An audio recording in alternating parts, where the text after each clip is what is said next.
Now we're going to be talking about discussion of hematology, and I believe most of you are well versed with this. Then this is what the three important types of anemias that we keep on talking about. So we are talking about microcytic, normocytic, and macrocytic anemias. Whenever we are going to be talking about microcytic anemias, I would like you to recall the four important causes or conditions that we associate with the microcytic anemia that is going to be asked in the exam. These are the four conditions that we talk about. Then typically what they are asking us a question in the exam is on the commonest cause of anemia in our country, which happens to be undoubtedly iron deficiency anemia. So, 4 exams back, they gave you a question about a 45-year-old female who was having the presence of anemia, fatigue, palpitations, reduced work capacity, alopecia, and nothing else was given, right? But in general, if you look at the prevalence, then of course you understand the fact that you are going to be having iron deficiency anemia as the number one cause of development of anemia in the patients, right? That's what we are aware of. Then making a mention of something like normocytic anemia. Normocytic anemia, the common conditions which are asked in an exam is a patient who's going to be having some kind of a renal dysfunction. So patients who are going to be having a kidney disease. Another important condition I can talk about is a patient who's going to be suffering from a condition that is given the name of anemia of chronic disease. And of course, you know about the RAM thing. The patients are going to be having the presence of myelophthisis or myelofibrosis as well. Myelophthisis. Bone marrow infiltration is what I'm talking about over here. Patients are going to be having a development of normocytic anemia. Macrocytic anemia is going to be a situation where the patients are going to be having average cell size which is going to be exceeding 100 femtoliters, and typically that can be caused in patients who are going to be suffering from something like liver disease.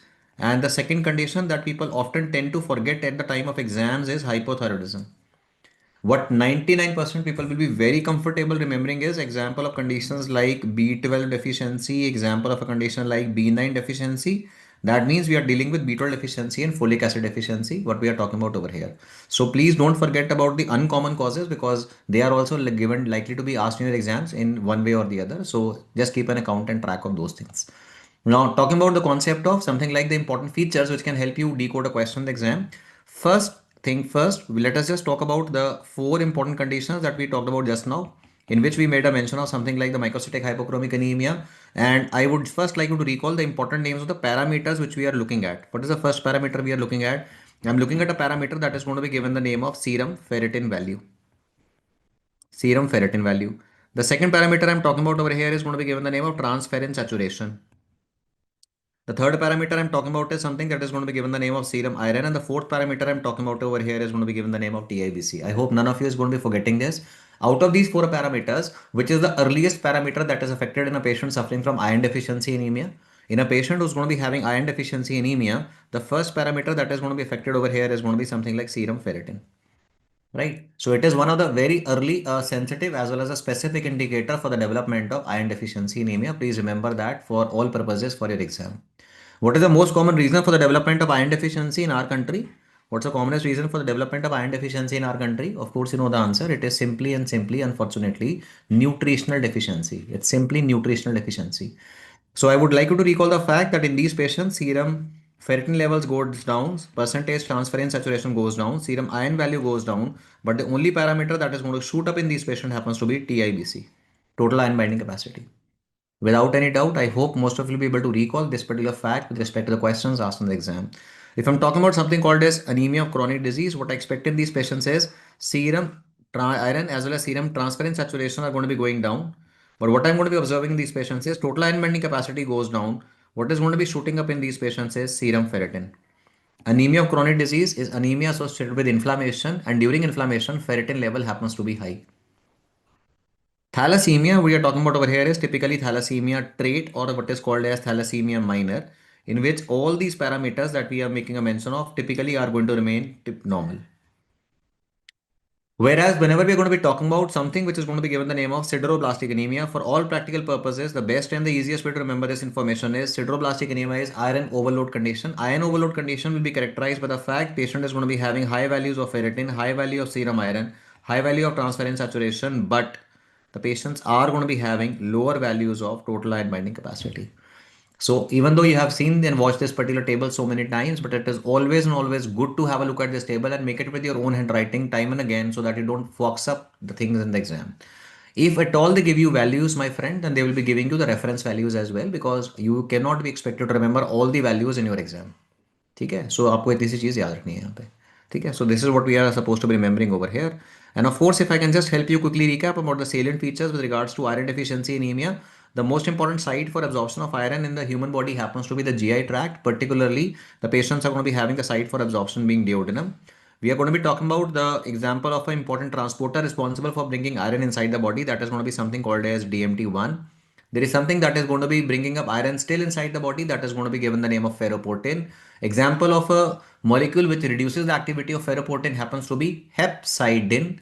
And if I'm talking about these four conditions, in which of these four conditions hepcidin is going to be playing a very important role in the pathogenesis? Hepcidin plays a very important role in the pathogenesis of anemia of chronic disease. Right. These are the important features that we have talked about earlier, but still having an important idea about what is to be remembered: fatigue, reduced exercise capacity, pica, alopecia, glossitis, important manifestations of patients suffering from anemia. So if I'm just going to be talking about these very, very quickly, I hope you can recall commonest in prevalence, of course, any day is iron deficiency anemia. With koilonychia, it is again iron deficiency anemia, spoon-shaped nails. That's what we talk about. Strict vegans are going to be at high risk for development of what kind of a deficiency? They are typically at high risk for development of B12 deficiency. Raw seafood consumption is going to be associated with high risk for development of an infection caused by fish tapeworm. The name of the fish tapeworm happens to be Diphyllobothrium latum. Diphyllobothrium latum. That is what is going to be causing the development of B12 deficiency. In with which particular parasitic infection are you going to be doing the Scotch test? Scotch test. Scotch tape test is being done for making a diagnosis of which infection. Can I just have a recall from you guys? Hanji, Scotch tape test. Very good. Echinococcus. नहीं, एकाइनोकोकस नहीं होता भाई. Enterobius. Very good. Enterobius vermicularis. Scotch tape test. So night time the worm comes out, is going to be laying the eggs over there, the female, and that is what you're going to be picking up with the help of Scotch tape test. Scotch का Scotch से कोई relation नहीं है. Don't make that mistake in the exam, for God's sake. When we are going to be talking about macrocytic anemia and hypersegmented neutrophil, this is what is going to be seen as a feature of megaloblastic anemia. This is what is going to be seen as a feature of megaloblastic anemia. That is what you need to remember over here. ठीक है, that's what you need to remember. मेरे भाई red pill इसको देख ले यार एक बारी, और खुद से एक बार नोट कर लेना. अनफॉर्चुनेटली आज वो दिन नहीं है यार जिसमें मैं समझा पाऊंगा, ये थोड़ा सा टाइम के इशू है, हम पहले थोड़ा धीरे चल रहे हैं. सो if the question says the presence of megaloblastic anemia with neurological features, then I'm thinking definitely in terms of B12 deficiency. Then I'm thinking in terms of B12 deficiency. Okay? And if I'm talking about the presence of a patient who's going to be having the presence of macrocytic anemia and hypersegmented neutrophils without neurological manifestations, the neurological manifestations are not going to be seen, then this is a clear-cut case of folic acid deficiency. This is a case of folic acid deficiency. Hint for the exam for folic acid deficiency or the presence of something like B9 deficiency is this patient is going to be at high, the history will talk about the fact patient is going to be a junk food lover.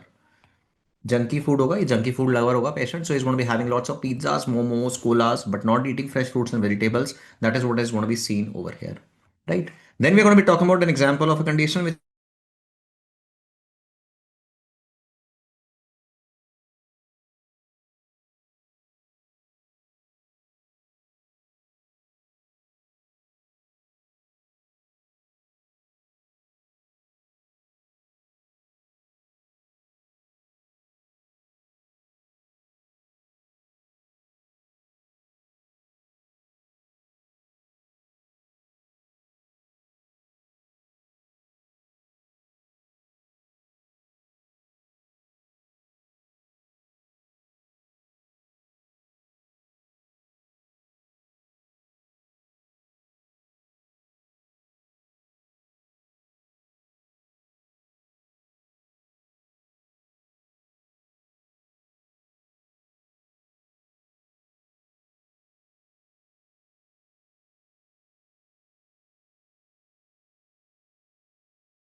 I believe there was a loss of the connection in the internet. Nonetheless, we will just connect back. No worries.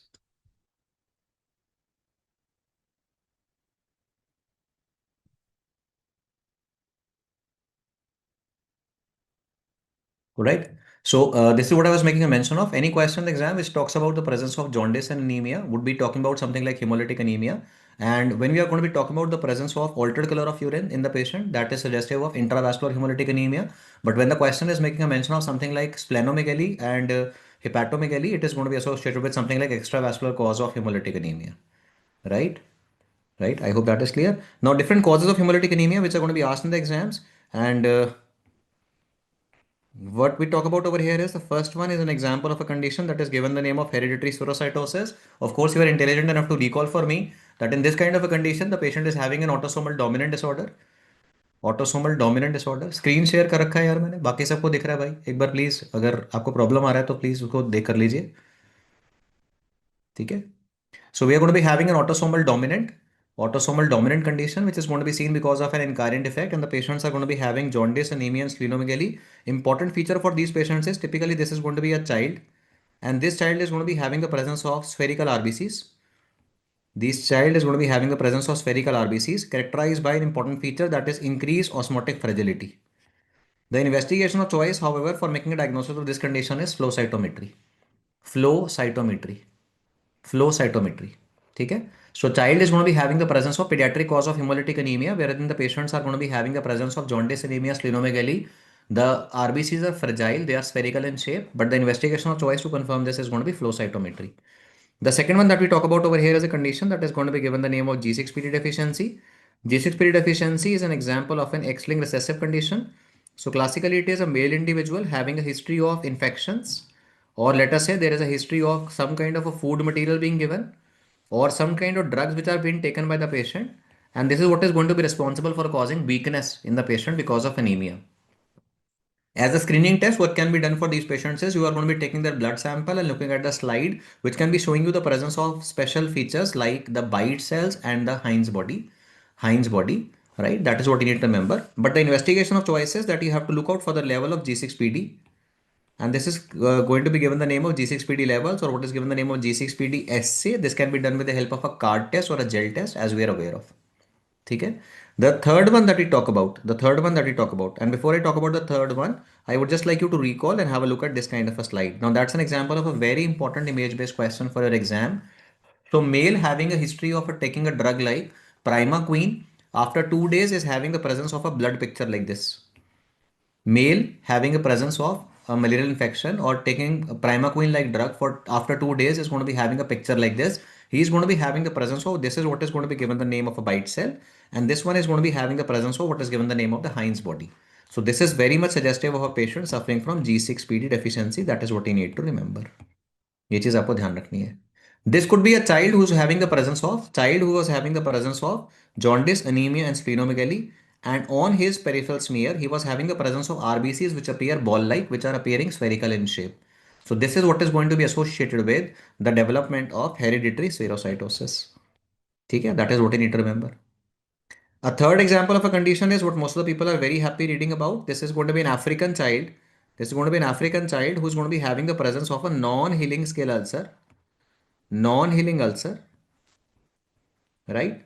And he's going to be having the presence of an issue that there is going to be presence of oxidative stress, or there is a presence of vaso-occlusive crisis. So he's going to be having either the presence of an episode of abdominal pain, he's going to be having the presence of a non-healing ulcer on the lower limb, or he's having the presence of an episode of abdominal pain, and he's going to be having the presence of sickle-shaped RBCs.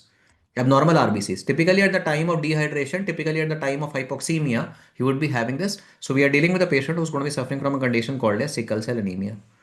Now with regards to sickle cell anemia, of course, certain things which you will automatically rattle off. आप रट के बता ही दोगे एकदम line से टर करते हुए है ना. B6 का म्यूटेशन हो रहा है इसमें, ऑटोसोमल रिसेसिव कंडीशन है. Glutamic acid is going to get replaced by valine. The patient is going to be having vaso-occlusive crisis. There is going to be presence of altered shape because of which there is a sickling, and the patients are going to be having the presence of a manifestation like this. In the spleen, patients are initially going to be having an increase in the size of spleen. Later on, most of the patients are going to be having decreased size of the spleen, which is going to be given the name of autosplenectomy. Autosplenectomy. Don't make a mistake in the question asked in the exam. Autonephrectomy is a feature of renal tuberculosis, paper 2 question. Autosplenectomy is a feature of something like sickle cell anemia. That is what you need to remember. Then we are going to be talking about the screening test for this kind of a condition. The screening test for making tentative, having a look at the sickle cell is that you are going to be performing a chemical test, which is going to be given the name of the metabisulfite test. or the diethionite test, metabisulfite test, or we are going to be talking about the diethionite test.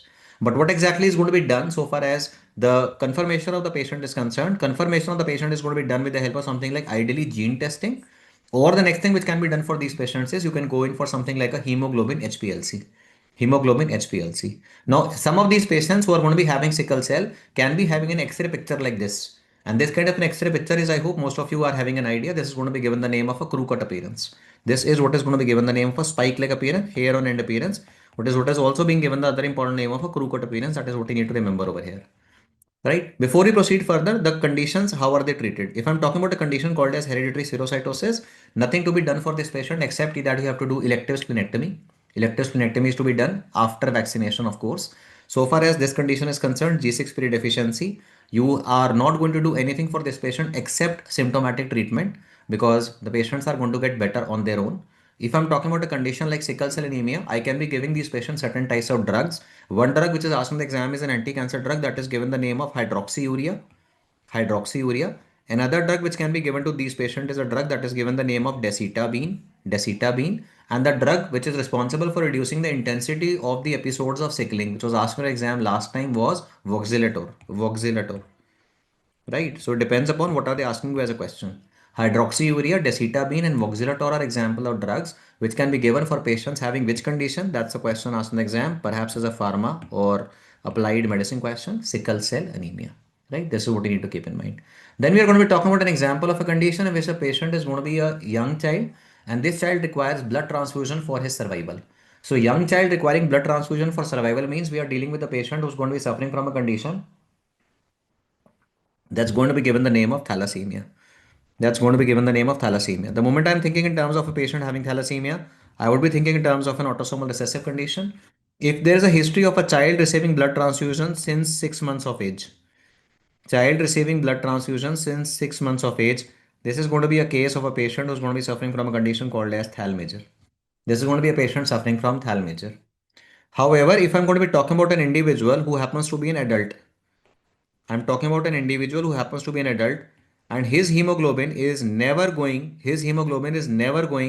more than, his hemoglobin is never going more than 11. It is always less than 11 gram per deciliter. And incidentally, on the peripheral smear, the patient is having microcytic hypochromic anemia. Then this is a patient who's suffering from a condition that is given the name of thal trait or thal minor. This is a patient who's suffering from a condition called as thal trait or thal minor. So what we are dealing with over here is a patient who's going to be asymptomatic patient, but this individual is going to be having the presence of no symptoms, but he's having the presence of peripheral smear showing you microcytic hypochromic RBCs. This is what is going to be showing you the presence of a thalassemia minor, or this is what is going to be given the name of a thal trait. Now, why exactly do we need to be talking about these conditions? For the simple reason, if I'm talking about a patient suffering from thalassemia major, this patient is going to be having very classically this kind of a finding. This is a classical finding of a patient who's going to be suffering from a condition called as thal major. That means the presence of hair on end appearance. Fact number two, what is to be done for patients who are going to be having thalassemia major? The treatment of these patients is going to be done with the help of regular blood transfusions, plus what you have to do for these patients is you have to give them iron chelation therapy. Now, this is what people tend to forget. I hope you will answer that easy question for me. What are the example of iron chelators which are going to be given to a patient suffering from thalassemia major? कौन से करते हैं भाई, कौन से चिलेटर्स देते हो आप इस पेशेंट को? डेस्फेरिऑक्सामीन, डेफरीपरॉन, डेफरासिरॉक्स. डेस्फेरिऑक्सामीन, डेफरापिरॉन, डेफरासिरॉक्स. So these are the example of drugs which are going to be given to the patients, which are going to be given for iron chelation. Why do we need to do iron chelation? So as to decrease the chances of development of free radical damage. So as to decrease the chances of development of the free radical damage in the patients. That is what you need to remember. I hope this is clear. If I'm talking about a patient who's going to be suffering from thalassemia minor, these are individuals who are going to be asymptomatic, but the only problem that we may have in these patients is thalassemia minor patients, if both males and female are going to be having a marriage with each other, then there is a problem that they can be having a child who can be having thalassemia major. So what we have to do for these patients is that we have to perform a screening test. And what is the screening test which is coming on your screen as of now? This is what is going to be given the name of the naked eye single tube red cell osmotic fragility test. Naked eye single tube red cell osmotic fragility test. That is what you need to have an idea. Nestroff test. So what you're going to be observing in the Nestroff test is normal blood sample. You can see the black line which is absolutely visible. Black line is clearly visible. But in case of patients who are going to be suffering from thalassemia, the black line is not visible. So any situation in which the black line is not visible, you are going to be become suspicious that the patient could be having this kind of a problem, and therefore what you have to do for these patients is further investigation. That is about thalassemia that we need to have an idea. Right. तो ये हमारे thalassemia हो गया. Then talk about an example of a specific condition in which the patients are going to be having the presence of RBCs having this kind of a shape. Helmet cells or broken cells, or which are given the name of schistocytes. When I'm talking about this kind of a condition called as schistocytes, 800 people who are watching this over here as of now in the Zoom session only, and pretty more number of people in the live session as well. This is what is going to be seen as a feature of a patient suffering from micro or macroangiopathic hemolytic anemia. So what we are doing over here is going to be an example of a condition in which the patients are going to be having the presence of this is schistocytes. Schistocytes. Fragmented RBCs is what is going to be observed over here. This is given the name of schistocytes. Now, if they are going to be asking a question on schistocytes, there can be two types of conditions. One in which there is involvement of small vessels. If the question is about small vessels, three conditions that you need to remember. If the question is about small vessels, three conditions that you need to remember. One is DIC, second is HUS, third is TTP. DIC, HUS, and TTP. DIC, HUS, and TTP. If I'm going to be talking about an example of a condition in which the patients are going to be having involvement of larger vessels, bigger circulation, then the patients are going to be having the presence of what is going to be given the name of history of artificial cardiac valves, metallic cardiac prosthetic valves, metallic cardiac prosthetic valves, artificial valves, metallic valve has been given in the patient. That is what you need to remember so far as schistocytes or fragmented RBCs or the presence of angiopathic hemolytic anemia is concerned with regards to image-based questions. So these are the important images that they may possibly give you in the exam. And I hope you are going to be able to tackle all these very, very comfortably once you have had a discussion.